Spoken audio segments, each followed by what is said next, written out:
Friends, welcome to AKP kitchen. இன்றைக்கி நம்ம கிச்சனில் ஒரு ஸ்வீட் ரெசிபி தான் பார்க்க போகிறோம். ரொம்ப நாள் ஆச்சு நம்ம ஸ்வீட் செஞ்சு. ஸோ இன்றைக்கி நம்ம வந்து சூப்பரான ஒரு ஸ்வீட் ரெசிபி பார்க்க போகிறோம். ரொம்ப சிம்பிளாக செய்யக்கூடிய ஒரு ஸ்வீட் ரெசிபி தான். ஓகேங்களா? இது வந்து அப்படி சாப்பிட்டுக்கிட்டே இருக்கணும்னு சொல்ல பார்த்தீங்களா, அந்த மாதிரி ஒரு சூப்பராக இருக்கும். இப்போ எல்லாமே பிள்ளைங்க எல்லாம் வந்து வெக்கேஷன் லீவில் இருப்பாங்க. ஸோ பிள்ளைங்களுக்கு நம்ம கையால் கேட்குறதெல்லாம் நம்ம செஞ்சு கொடுக்கும்போது அது ஒரு சுகம். இன்றைக்கி அப்படி தான் நான் என் பிள்ளைகளுக்கு நாங்கள் செஞ்சு கொடுக்க போகிறோம். அதுக்கு முன்னால் நான் இன்றைக்கி கேட்டுக்க பார்த்தீங்களா, இந்த சாரீ தான் நமக்கு கிளாட் ஃபேஷனில் சேல்ஸ்க்கு வந்திருக்கு. சாரியோட ரேட்டு 520 ரூபா. சூப்பரான மார்பிள் சில்க்கு. இந்த பார்த்தீங்கன்னா 2 பக்கம் பார்டர் வந்து கோல்டன் பார்டர் வந்து ஃபுல்லாக வீவிங்கில் உள்ள சூப்பரான பார்டர். சாஃப்ட்னா அவ்வளோ ஒரு சாஃப்டாக இருக்கும். காட்டன், அதாவது சாரி காட்டனுங்க பாருங்க. வெயிலுக்கு நம்ம காட்டன் தான் கட்டணும் கிடையாது. இந்த மாதிரி சாஃப்ட் சாரீ ரொம்ப இஷ்டப்பட்டு கட்டலாம். நல்ல அழகான ஒரு ப்ளவுஸ் கொடுத்துருப்பாங்க. அதுலேயும் நல்ல உங்களுக்கு அந்த பார்டரோட வரும்.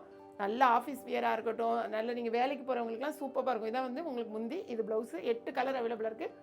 எப்போவுமே சொல்கிற மாதிரி தான் வெப்சைட் www.gladfashions.com வெப்சைட்டில் போய்ட்டு உங்கள் ஆர்டர் ப்ளேஸ் பண்ணுங்கள். தெரியாதவங்க வாட்ஸ்அப் நம்பருக்கு வாங்க.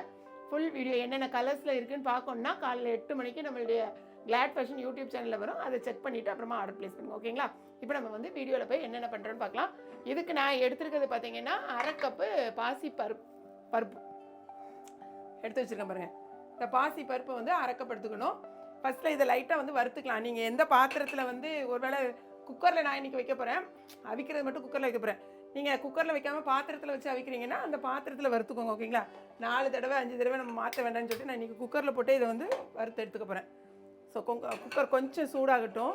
குக்கர் சூடாகிடுச்சு. அதாவது பாத்திரம் தான், உங்களுக்கு குக்கர்னு சொல்லக்கூடாது. ஏதாவது பாத்திரத்தில் போட்டு லைட்டாக வறுத்துக்கோங்க. எப்போவுமே வந்து இந்த பாசி பயிரெலாம் வந்து லைட்டாக வறுத்துட்டோன்னா நல்ல ஒரு வாசனை வரும். அதுக்காக தான் லைட்டாக வறுத்துக்கிறது. இல்லைன்னா ஒரு மாதிரி பச்சை வாசனை வராமல் இது ஒரு 2 நிமிஷம் நீங்கள் வறுத்துக்கிட்டிங்கன்னா வாசனை செம்மையாக இருக்கும். ஒரு 2 மினிட்ஸ் மட்டும் லைட்டாக வறுத்துக்கலாம். அப்புறம் நல்லா கழுவிட்டு திரும்ப தான் நம்ம ஆவியை போட போகிறோம். இப்போ ஒரு 2 நிமிஷம் வறுத்தா போதும். அதுக்காக கருப்பாகிறலாம் வறுக்கணும் கிடையாது. இங்கே பாருங்கள், இந்த மாதிரி லைட்டாக வறுத்தாலே உங்களுக்கு போதும். இப்போ இதை நல்லா கழுவி எடுத்துகிட்டு வந்துடலாம் ஃபஸ்ட்டில்.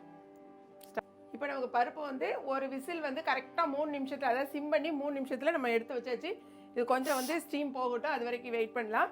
அதுக்கு முன்னால் பார்த்தீங்கன்னா நான் இப்போ நம்ம எவ்வளோ எடுத்துருந்தோன்னா 1/2 கப்பு பாசிப்பருப்பு எடுத்திருந்தோமா, அதுக்கு வந்து 1/2 கப்பு நம்ம வெல்லம் போட்டால் கரெக்டாக இருக்கும். ஸோ வெல்லம் வந்து ஒரு 1/2 கப் எடுத்துருக்கேன். இதுக்கு 1/2 கப் தண்ணி ஊற்றிக்கோங்க. நான் சொல்கிற மெஷர்மெண்ட்டு கரெக்டாக வச்சுக்கோங்க. 1/2 கப்பு கரெக்டாக வந்து நான் வெல்லத்தை பொடிச்சு எடுத்துருக்கேன். கரெக்டாக 1/2 கப் தண்ணி ஊற்றிக்கோங்க. இப்போ வெல்லம் வந்து நல்லா கரையணும். இதுக்கு பாகுபதம் அந்த மாதிரி எதுவுமே தேவையில்லை. இப்போ நம்ம என்ன பண்ணிடலாம்னா இது இந்த இதுக்கு மாற்றிக்கோங்க குக்கரை. அடுத்தடுத்த வேலை செய்கிறதுக்கு ஈஸியாக இருக்கும். ஒரே நேரத்தில் நிறைய வேலையை நம்ம செஞ்சு டக்குன்னு முடிச்சிடணும். இந்த பக்கம் வச்சுட்டு இதை இங்கே மாற்றிக்கோங்க. இதை சைடில் நம்ம பார்த்துக்கலாம். இது வந்து அப்படியே மெல்ட் ஆகுனா போதும். அதுக்கு வந்து பாகுபதம் அந்த மாதிரிலாம் கிடையாது. அடுத்தது நம்ம என்ன பண்ண போகிறோன்னா, எந்த பாத்திரத்தில் செய்கிறோமோ அந்த பாத்திரத்தை அடுப்பில் வச்சுக்கோங்க. இதுவும் ஓரளவுக்கு கரைய ஆரம்பிச்சிட்டு இப்போ நம்ம வந்து பாத்திரம் நல்லா சூடாயிடுச்சு. முதல்ல வந்து ஒரு 2 ஸ்பூன் போட்டுக்கலாம். 2லேருந்து ஒரு 3 ஸ்பூன், சின்ன குட்டி ஸ்பூன் தான் நான் வச்சுருக்கேன். ஓகே? என்ன போடலாம்? நெய் மறந்துட்டேன் பார்த்தீங்களா? நெய் வந்து சூடானோடனே நான் வந்து இந்த ஒரு 10 முந்திரி பருப்பு எடுத்து வச்சுருக்கேன். இதை முதல்ல வறுத்து எடுத்துக்கலாம். ஓகே? சைடில் இந்த வேலையும் கொஞ்சம் பார்த்துக்கணும். இங்கேயும் பார்த்தீங்கன்னா நல்லா பாருங்க, ஃபுல்லாக நமக்கு மெல்ட் ஆகிட்டு. அவ்வளோதான். இதை வந்து ஆஃப் பண்ணிவிட்டு அது அப்படியே ஒரு ஓரமாக இருக்கட்டும். இது அப்படியே ஓரமாக இருக்கட்டும். அப்படியே லைட்டாக இதை கொஞ்சம் ப்ரௌன் கலராக வறுத்து எடுத்துடலாம்.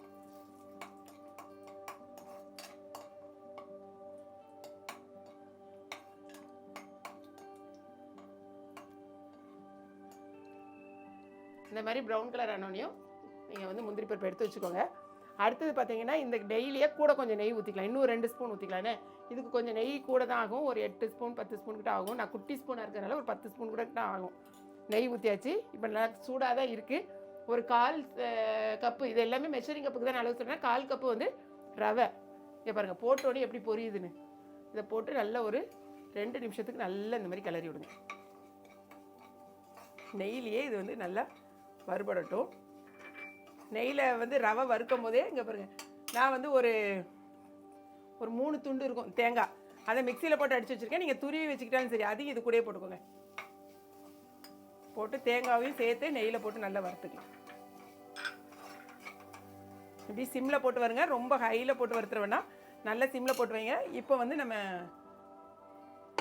பாசி பருப்பு எப்படி வந்திருக்குன்னு நம்ம பார்த்துக்கலாம். கரெக்டாக கன்சிஸ்டன்சியாக வந்துருக்கு பாருங்கள். அதாவது ரொம்ப குழையும் இல்லாமல் இந்த மாதிரி கன்சிஸ்டன்சி ரொம்ப கரெக்டாக இருக்குது. அக்யூரேட்டாக வந்திருக்கு. செம சூப்பராக இருக்கு பாருங்கள். இப்படி தான் இருக்கணும். ஓகே? இது இன்னும் 2 நிமிஷம் வறுபட்டதுக்கப்புறமா இதை தூக்கி இதுக்குள்ளே போடலாம். தேங்காய் நல்லா வந்து வறுக்கும் போது நெய் வேற தேங்காய் வேற வாசனை கமகமன்னு இருக்குது.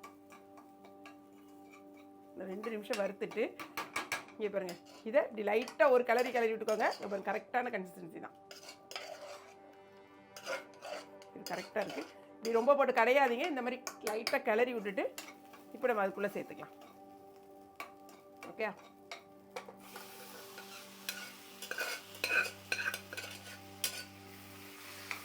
சேர்த்து ஃபஸ்ட்டில் ஒரு நல்ல கிளறி விடுங்க.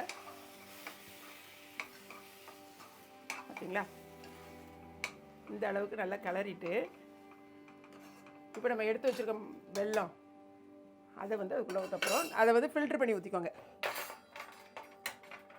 வெல்லத்தை இப்போ ஃபில்ட்ரு பண்ணி உள்ளே ஊற்றப்புறம் அவ்வளோதான்.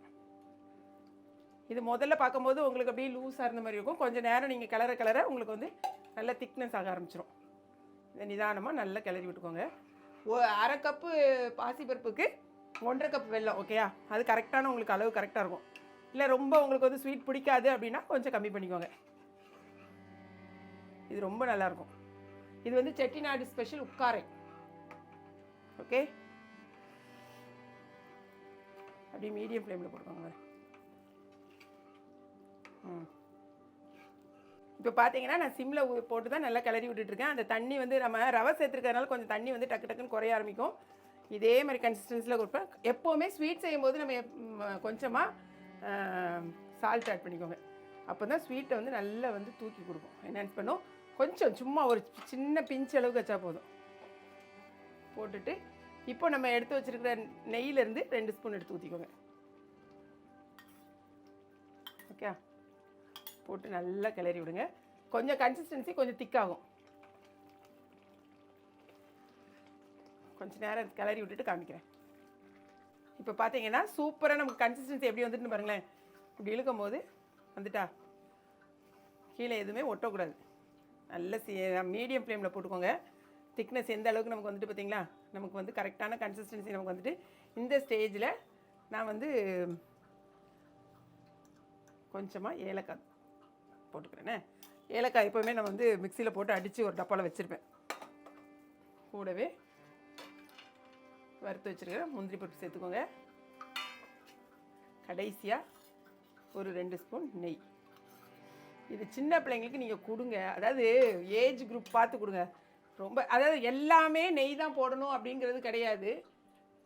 ஃபுல்லாக நெய்லேயே நம்ம செய்யணும் அப்படின்னு கிடையாது.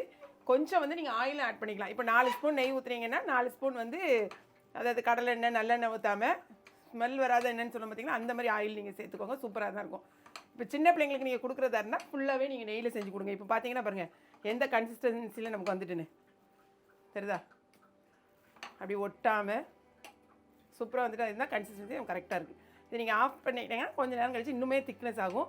இப்போ நீங்கள் அப்படியே எடுத்து போட்டிங்கன்னா அந்த அளவுக்கு அப்படி சாஃப்டாக இருக்கும் உங்களுக்கு பார்க்கும் போதே. இந்த கன்சிஸ்டன்சி கரெக்டான கன்சிஸ்டன்சி. இப்போ வந்து நம்ம ஸ்டவ் ஆஃப் பண்ணிட வேண்டியதான். நம்ம சாப்பிட்டு பார்க்கலாம். அவ்வளோ எனக்கு வாசனை அப்படி தூக்குதுமா பார்த்தீங்க. கீழே எந்த ஒரு அடியும் பிடிக்கல பாருங்கள். பக்கத்தில் கொண்டு வந்து காமிங்கப்பா. இப்படி பார்த்தீங்கன்னா அடி பிடிக்கவே செய்யாது. இந்த மாதிரி வரணும் உங்களுக்கு. இதுதான் கரெக்டான கன்சிஸ்டன்சி. ஓகே, இப்போ நம்ம ஸ்டவ் ஆஃப் பண்ணிவிட்டு சர்வ் பண்ணிடலாம். இது கொஞ்சம் ஆறின பிறகு நீங்கள் சாப்பிடுங்க. ரொம்ப சூடாக இருக்குது. பார்க்கலாம். இப்போ நான் இதை வந்து ஆஃப் பண்ணி கிட்டத்தட்ட ஒரு 15 மினிட்ஸ்க்கு மேலே ஆயிடுச்சு. கொஞ்சம் வெளியில் போக வேண்டிய வேலை இருந்துச்சுன்னு சொல்லிட்டு போயிட்டு வந்து பார்த்தா நல்லாவே உங்களுக்கு வந்து ஆறிடுச்சு. பார்த்தீங்கன்னா ஒரு கரண்டியில் எடுத்துகிட்டு நீங்கள் இந்த மாதிரி போட்டிங்கன்னு வச்சுக்கோங்களேன். பாருங்கள் எப்படி வருதுன்னு.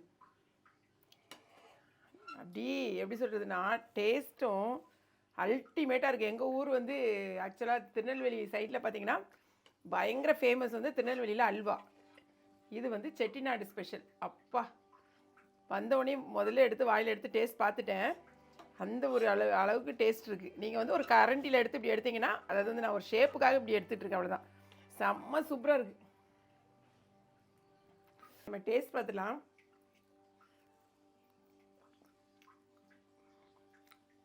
அவ்வளோ சூப்பராக இருக்குது. கட்டாயமாக நீங்கள் இதே மெத்தடில் அதாவது நான் சொன்ன வந்து உங்களுக்கு ரேஷியோ ரொம்பவே கரெக்டாக இருக்கும். கொஞ்சம் கூட கூட்ட வேணாம் குறைக்க வேணாம். அவ்வளோ ஒரு கருமையாக வந்திருக்கு. வாயில் வைக்க வைக்க திகட்டாமல் போகுதுன்னு பார்த்தீங்கன்னா அந்த மாதிரி, அதாவது வேறு லெவலில் இருக்குது. கட்டாயம் இந்த மாதிரி ட்ரை பண்ணி பாருங்கள். இந்த வீடியோ உங்களுக்கு பிடிச்சிருக்குன்னு நினைக்கிறேன். பிடிச்சிருந்தா லைக் பண்ணுங்கள். மறக்காமல் கிளாட் ஃபேஷனுக்கும் ஏகேபி கிச்சனுக்கும் சப்ஸ்கிரைப் பண்ணுங்கள். தேங்க்ஸ் ஃபார் வாட்சிங்.